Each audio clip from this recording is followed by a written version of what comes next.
It's very, very rural, and it's very, very quiet. It's very, very slow paced. A lot of people that come and visit it don't come from that kind of an environment or don't live in that kind of environment, and they have an appreciation of what this is, how it feels, and why it could be called Fighter's Heaven.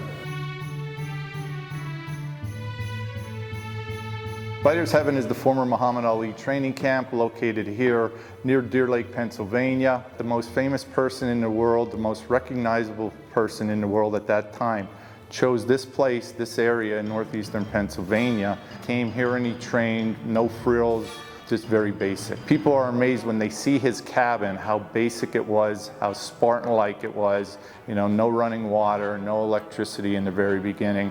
And a guy that went from staying in beautiful hotel rooms and suites in Miami Beach to building this facility is pretty neat.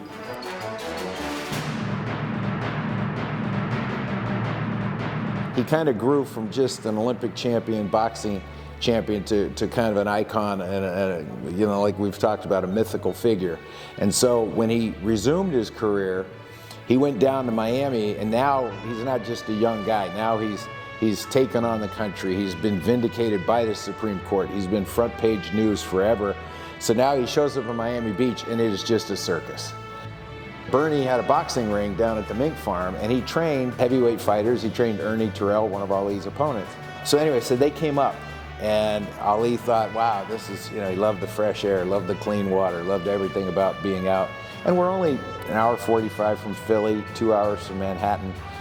So we're still close enough for the media and things. They're not going to forget about you.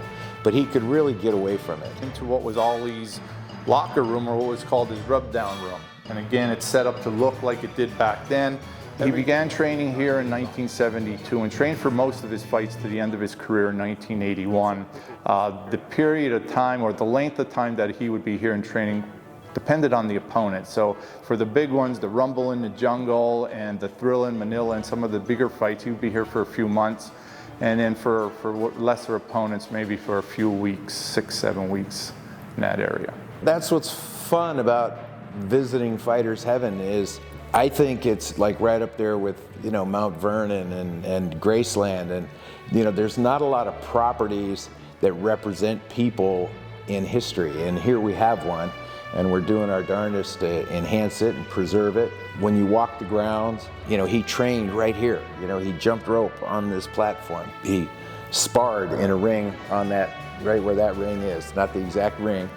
But he did. He ate. He took his meals in the kitchen. He slept in that cabin, and it happened right here. It's kind of like Pompeii. It's been preserved in time, and you know, the last guy that trained here was Muhammad Ali, and he ate there, and he prayed there, and he slept over here. And people do visit. They get it. They're impressed, and they all say they're going to come back. And all of a sudden, it's not too far away.